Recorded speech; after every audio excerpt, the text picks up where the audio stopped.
बारामतीमध्ये उपमुख्यमंत्री अजित पवारांच्या हस्ते सावतामाळी सभागृहाचं भूमिपूजन झालं। या कार्यक्रमामध्ये अजित पवारांनी आपल्या खास स्टाईलमध्ये तुफान फटकेबाजी केली आहे। पाहूया। क्वालिटीचा माल विकला पाहिजे, स्वच्छता ठेवली पाहिजे, तिथं कुठल्याही घाणीचं साम्राज्य तिथं असता कामा नये। आणि अनेक ठिकाणचे स्पॉट आपण केलेले आणि त्याच्यात वाळू आणून टाकली मी कुठली समुद्राची।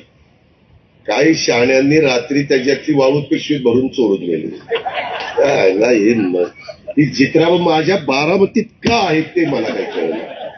बाकी सगळे 95% मला साथ देत आहेत, पण ही 4-5% जित्राब आहेत ना, त्यांचा बंदोबस्तच झाला पाहिजे। काही नवरात्र झालं गोधड्या धुवायला सुरुवात झाली आणि ते गोधड्या आम्ही चांगलं केले त्याच्यावर आणून टाकतात।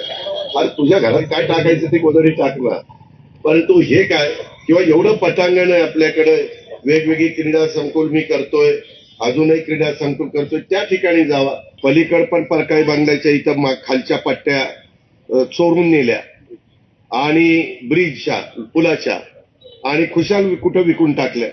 मला तुम्हाला सगळ्यांना सांगायचं की असं जर कोणी करत असेल तर ते तुम्ही तुमच्या मोबाईलमध्ये बरोबर त्याला न कळता कॅच करा आणि मला आणून द्या। जो ते पकडून देईल त्याला मी 1 लाख रुपयाचं बक्षीस देतो आणि जो सापडेल त्याला 2 लाख रुपये दंड करतो। म्हणजे 1 लाख रुपये त्याच्यातले ह्याला देऊन टाकू आणि 1 लाख रुपये आपल्या नगरपालिकेत जमा करून टाकू।